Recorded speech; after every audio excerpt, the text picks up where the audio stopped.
Hey everyone, welcome back to the Smash Property Podcast where we dive deep into the world of real estate investing. I'm your host Nick V, and today's episode is a very special one. We are joined by a couple of incredible guests who are going to share the ups and downs of their property investing journey. They'll share their personal stories, insights and lessons they've learned along the way. Whether you're a seasoned investor or just starting out, you'll find valuable tips to fuel your property investing journey. So grab your favorite beverage, sit back, relax, and let's get into this one with these two very special guests.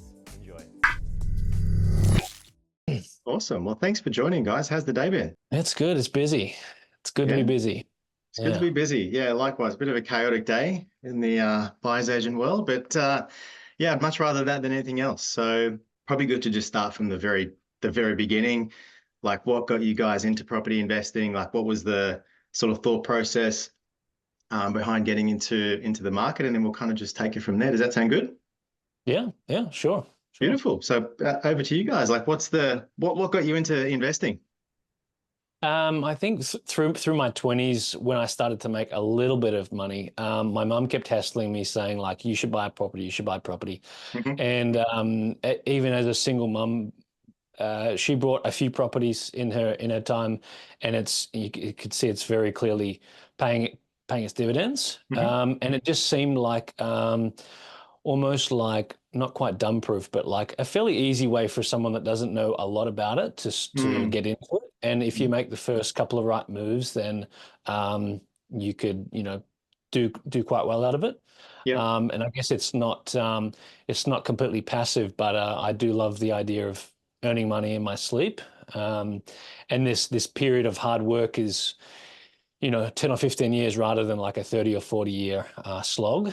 And if there's light at the end of the tunnel in terms of being able to retire a little bit earlier, and have some passive income coming in and spending, 2 hours a week rather than 40 hours a week, and having mostly passive cash flow was probably my intention. And I think Lisa much the same, watching her parents invest in property too.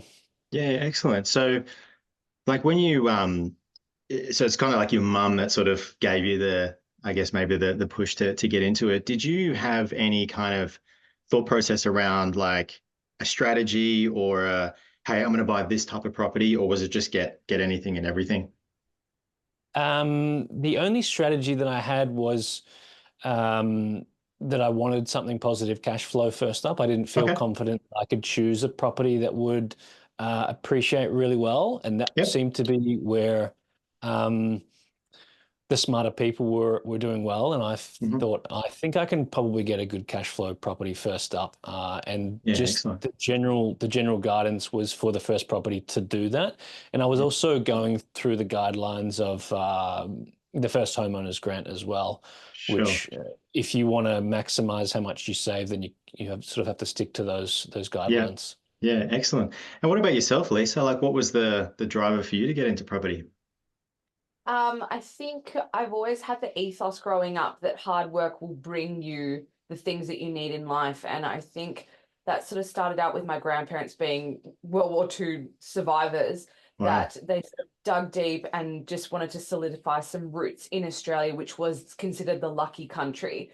So they very much bought property, and even my nana to this day is like, don't sell property unless you really have to. So it was very much seen as an asset and security for them, especially during a volatile time during World War II. And that sort of has been instilled through my parents as well, who were lucky enough to sort of, after a series of purchases of property, now have settled in a beautiful suburb and a blue chip suburb.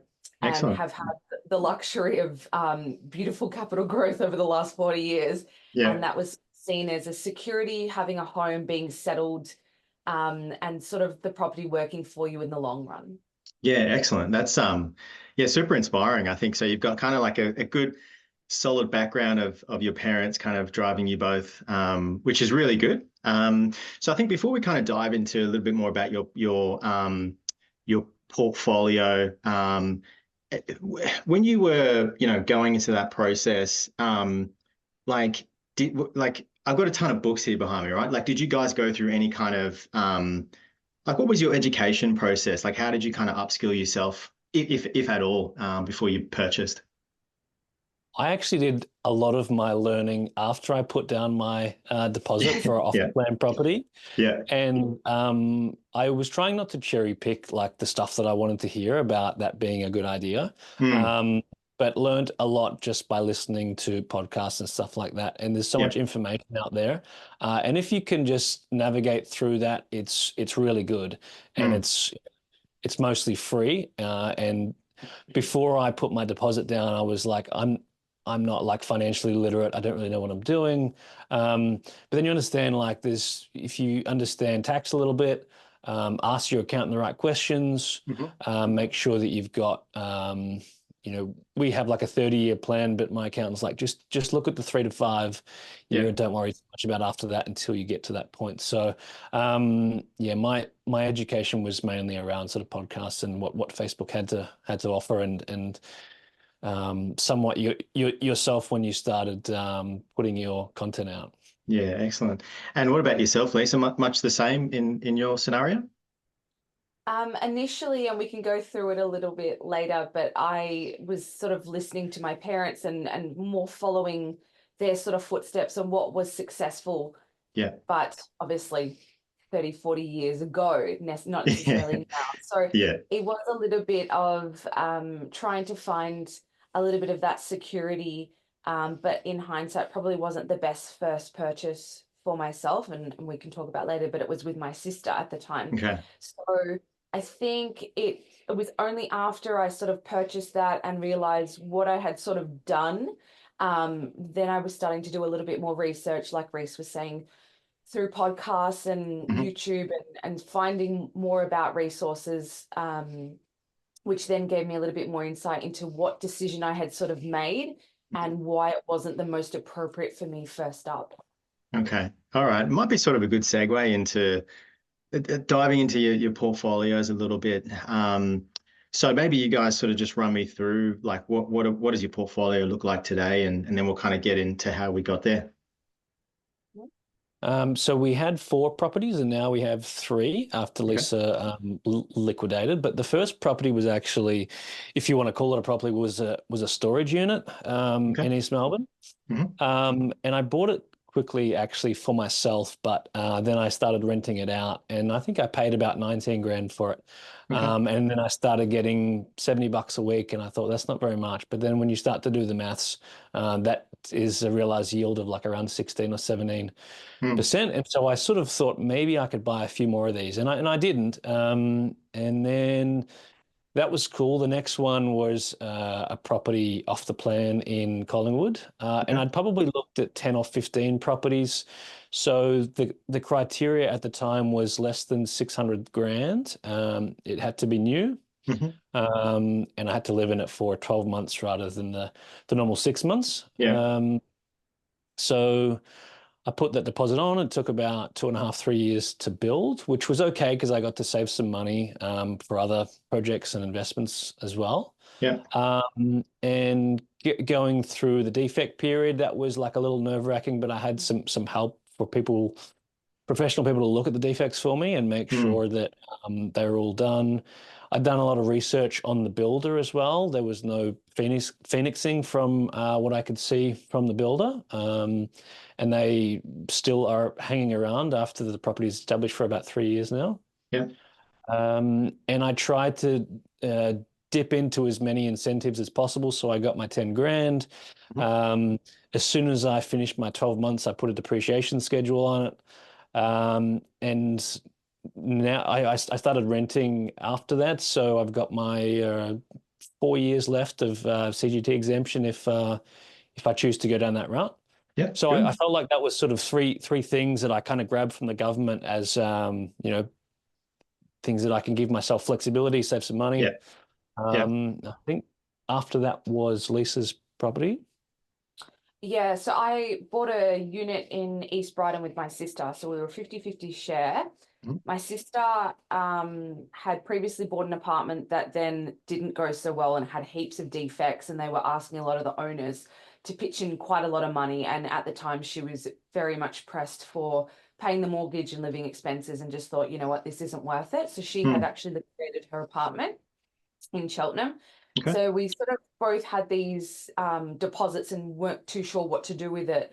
So we saw a unit that was around the corner from my parents' house in East Brighton. It was one of two on the block.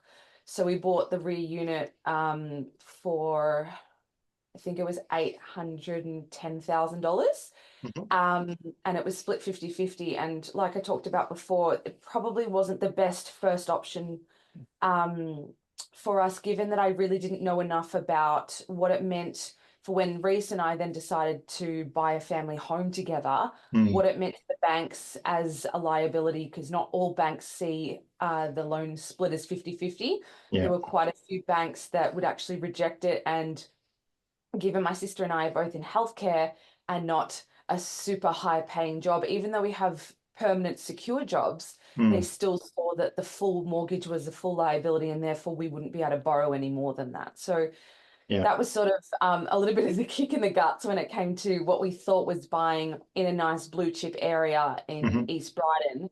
So yes, it would have been a good long-term option, but short-term definitely inhibited Reese and my borrowing potential, and rental was not great given the majority of the sort of property statistics are mostly owners or renters, and more so families that want a bigger space rather than a one of two units. So rental wasn't amazing. We were forking out extra money on the mortgage, and the future potential was a little bit hindered because of that property. So we decided to split ways. My sister has since bought the full amount of that unit, and her husband live in that now, which is a more suited family home for them. And it meant that I had this extra cash, which meant that Reese and I had more rental potential in the future. But when we still actually had that unit together, my sister and I, Reese and I, then purchased our townhouse in Hampton East, which will be our future family home. Okay, so Hampton East is currently a rental, is that right? Yes. Yeah. Okay, cool. So you've got the Collingwood property that's still in your names. You've had the East Brighton sold out. Sister bought the other one, and now you've got what was the suburb that you mentioned in the townhouse? East. Hampton East. Okay, cool. Which is sort of, we had to make a decision about sort of pausing the right property for the portfolio and thinking about our family planning. And so in order for us to grow, one of the criteria was to be close to our family network. So because Lisa's folks live in Brighton East, we tried to focus as hard as possible on that area. And we were able to squeeze into a 4-bedroom, which has got quite a nice little rental at the moment. And we've got a depreciation schedule in it because the house was only a year old when we bought it. So we've sort of maximized a lot of that stuff. So the next thing is with Lisa's cash from the settlement of her sister's property, is where do we kind of go with the next one? So that's been really tricky. Also considering, that we might go onto a single income at some point in the future, and where we're going to live, whether we just rent. So that's the challenging conversations that we're having as of late. Excellent. And we might sort of get into some of that in just a second. So I just wanted to go back to the Collingwood property. So obviously you bought off the plan. What sort of like roadblocks and challenges did you kind of have to overcome during that journey? Well, you sort of were never really sure when it was going to be completed. You got updates and stuff. So it was difficult to plan for that. But once they basically said you've got at least 2 years, that's believe when I had a bunch of money there and I bought the storage unit and I invested a little bit in my business as well. So I didn't have to panic in that sense. The other thing was it was just a minefield out there with lots of properties off the plan and all these horror stories. But certainly plenty of good stories as well, where people had done the research or a fluke, whichever way you want to call it. I think just being really onto the builder once you get to see the property, that sort of first inspection, without being ridiculous, trying to get as many defects as you can find, because you just it's having to chase the builder after that period Yeah. is really challenging. So most of mine were all good. There was just one or two where it was just a bit more hassling than was needed. Sure. But there were no unnecessary expenses. It was a fairly smooth ride, I think, Yeah, for excellent. me. Yeah. And I guess maybe a question for both of you, like if there was like a magic wand, you go back in time, first property, what are you both buying? I would say that I think I would probably stick with the strategy that I had, but Okay. if Lisa said to me, I want to buy one in my name, I'd probably maybe go regional growing town, something like Yeah. that. Yeah. Like a very, very different style of property that was maybe focused a bit more on appreciation and a little bit more sense of what does the community look like? Like, is Mm. there are there plans for infrastructure and all that kind of stuff? Mm. Um, Whereas in Collingwood, every man and his dog between sort of 20 and 30 want to live there. Yeah. And so all the stats about vacancy rates and things like that were very attractive. Yeah. But that's what I would have encouraged Lisa to buy. I don't know if you've got a different idea about that.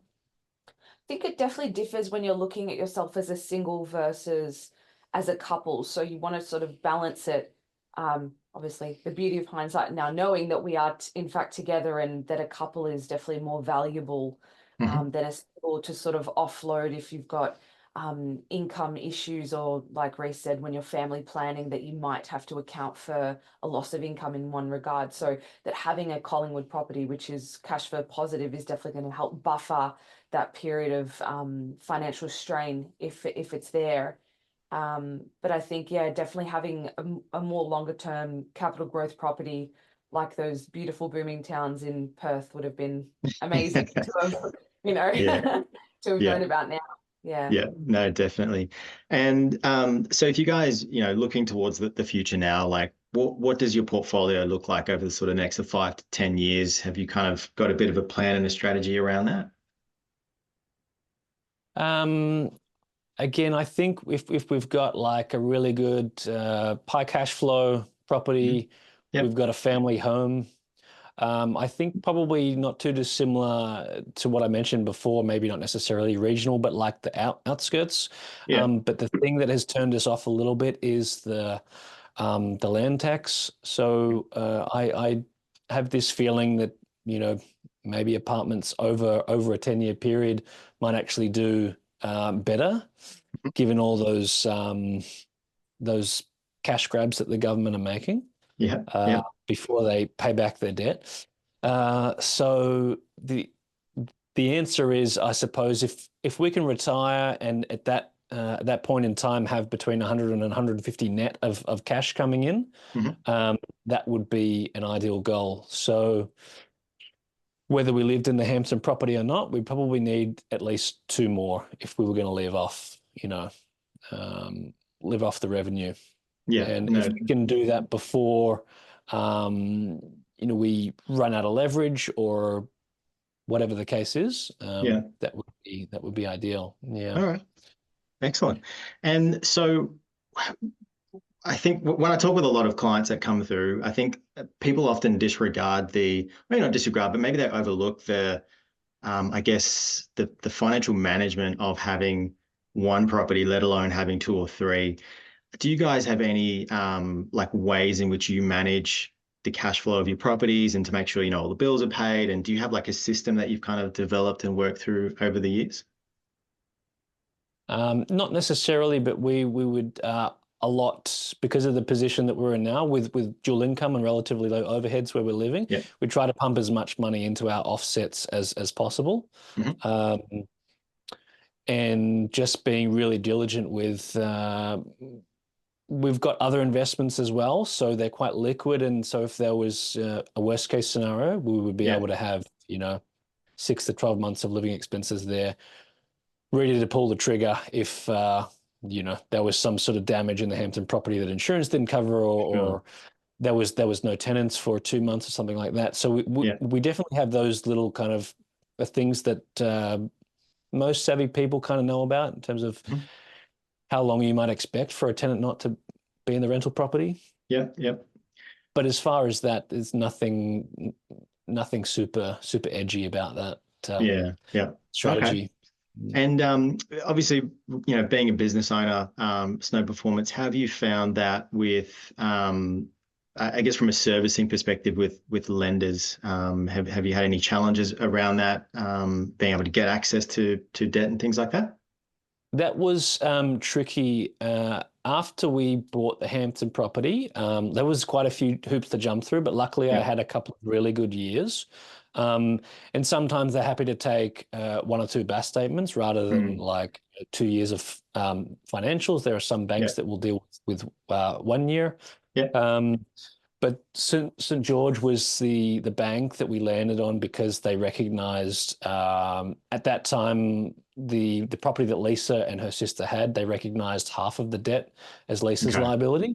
Yeah. And they were also a little bit more flexible on. I was a sole trader back then. Once we settled on Hampton, I actually, for a bit more of a protection, I set up a company, switched everything over to that, and we made a family trust as well. So when Lisa buys the next property in her name, the following one is potentially going to be in a trust, depending on the hurdles that we have to go through. Yeah, excellent. And it's funny how over time you kind of just your portfolio and your business sort of just get more complex and with trusts and things like that involved. Have you guys explored any the self-managed super fund and sort of buying inside of the super fund at all? Absolutely, and that's something that we probably a few steps away from.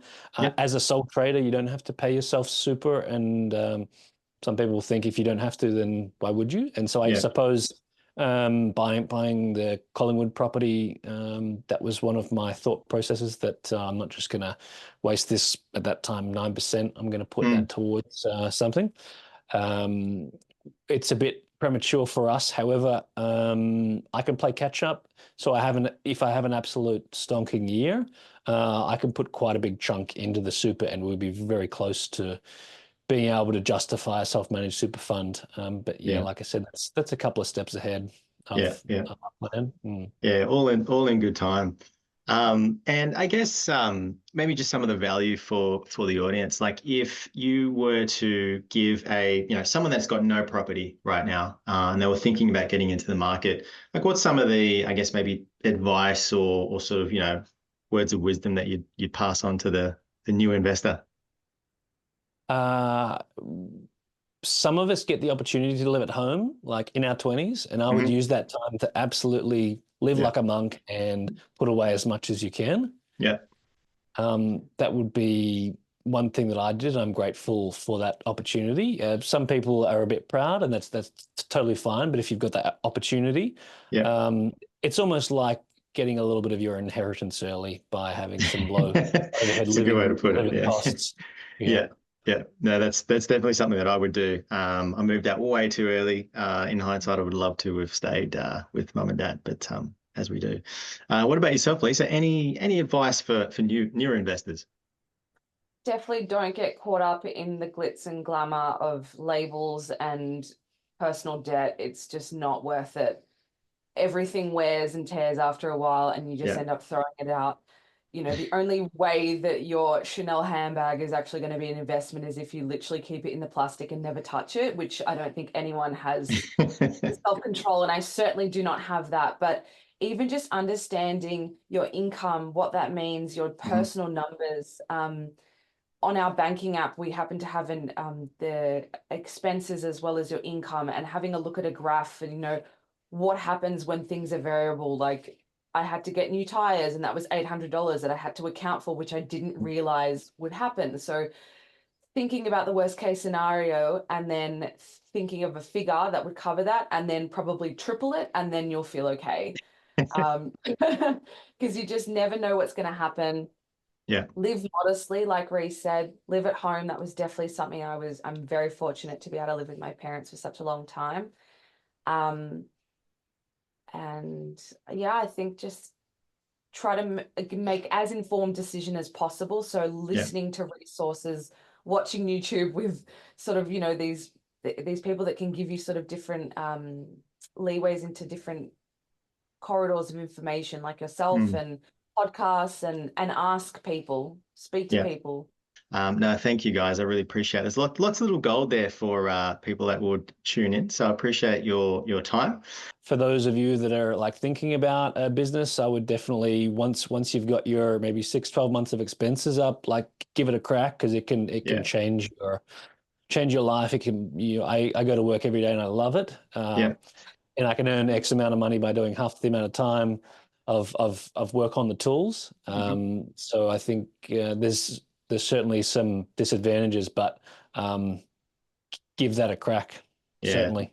Love it. What were you doing before the business, Reese?